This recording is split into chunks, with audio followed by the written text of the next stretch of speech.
Wonder Stars lets you weaponize language. Not press A for punch, but stopper plus fire plus kick, watch it land, then feel cooldowns bite back while an enemy resists exactly the thing you packed. The hook is clean. The question is whether that clever word crafting carries a full RPG or gets throttled by its own rules. Context check. Paper Castle Games built a 10-episode adventure that's shamelessly in love with 90s anime. Title cards, villain of the week arcs, and a found family that grows on you faster than a Toonami bump. You play Ringo, a young martial artist looking for her brother, and Wolf, a roguish wolfman with baggage in a spaceship that owes him money.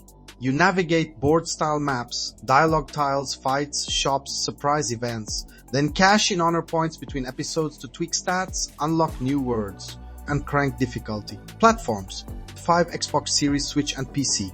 Publisher is Fellow Traveler. The studio spans Spain and Venezuela. Big energy, scrappy heart. The combat is the headline. Words are your verbs, adjectives, and elements. Action modifier element. Kick becomes super fire kick. Becomes mega wide electric kick if you've got the slots. Each word has a slot cost and a cooldown, so bigger isn't always better. You juggle 3 dials: slot economy, cooldown tempo, and enemy resistances. Toss in party swaps, Wolf's Claw bleeding axis bombs, Canela support and status. Plus clever counters like modifiers that pierce guard or convert damage types, and you get a system that plays like writing a sentence under pressure. It's expressive without devolving into button mashy soup. Where the knives come out, constraints. RPG site lands at a 7 and argues the expressiveness is sometimes theoretical.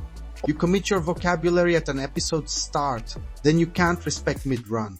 Pick ice into ice resist. You're eating your veggies for 30 minutes.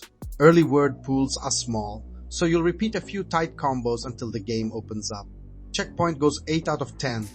Loves the bold art and queer cast, but says the board flow gets tiring in longer episodes. RPG fan swings high, 91 overall, praising the story and combo depth with mild dings for no voice acting, static enemy sprites in combat, and autosaves only at map stage transitions. Translation.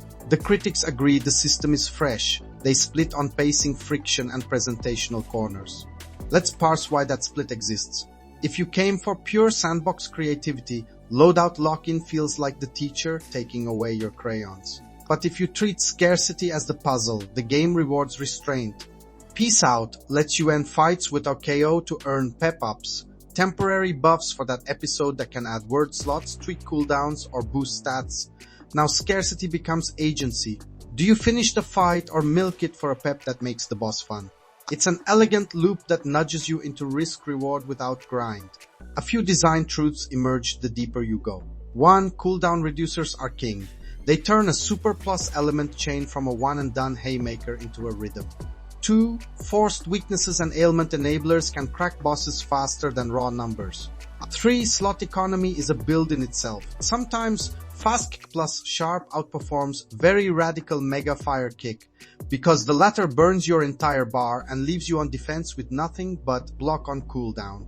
The game is at its best when you're editing your sentence. Tight phrasing, strong verbs, no adverb bloat. Tension number 2, the board. The map is functionally a string of choices, fight, event, shop, treasure, with occasional spice. It's serviceable, but it won't wow your neurons the 12th time you root around to min-max a pep. Checkpoints fatigue call-out is fair. The counter is to play it like the Saturday morning TV it's aping. An episode or 2 per session, not a 6-hour binge. This isn't a Souls-like gauntlet, it's a cereal bowl RPG. Presentation carries a lot of weight. Critics converge on style for days. Thick lines, bold colors, expressive portraits. Combat's visual novel staging keeps the budget in line, but that means enemies are more static than you might want. The soundtrack? Brass forward bangers that sell the punch. Transitions that feel Persona adjacent without cosplaying it. One missing piece, there's no voiceover. Given the homage, a cheesy dub track would have been catnip. As is, the writing gets it most of the way there. Let's do a quick spoiler in 3, 1. Ringo's brother Thread ties into the Wonder Star map, and Wolf's past collides with party member Axe in ways that actually reframe their banter. It's melodrama with teeth, and the found family arc lands. Spoilers over, critic synthesis time. RPG site's cool idea slowed by limits is really a temperament test. Do you see the loadout lock as a hard cap or as structure? RPG fans, this rules is what happens when the story and combo depth sync with your pacing, and you're not bothered by no voices and static foes. Checkpoint nails the vibes and the representation, and correctly clocks the board as the softest link. Veteran Games take.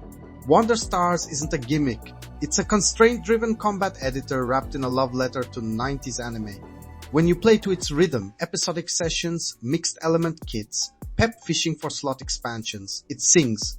When you binge it or bring a monoculture loadout, it drags. That's not a bug, it's the design asking you to be intentional with words. Practical tips to get the most out of it. Diversify elements every episode. Always pack at least one guard breaker modifier. Prioritize cooldown reducers over raw damage. Peace out early in a map to snowball pep. And remember, you lose a chunk of honor if you wipe and restart a stage. So don't face tank bosses trying to force one more very radical flex. Also accept the no respect rule as a deck builder mindset. Adapt your line. Don't rewrite the language mid-episode. If this kind of no BS deep dive is your thing, hitch a ride with Veteran Game and hit subscribe. If you're nodding or fuming, toss a like so this take survives the algorithm. Final spicy prompt. Is Wonder Star's tight vocabulary the reason the combat feels meaningful? Or would a mid-episode respect turn a strong idea into the ultimate word slinger? Pick a side and defend it, preferably with a mega fast electric argument.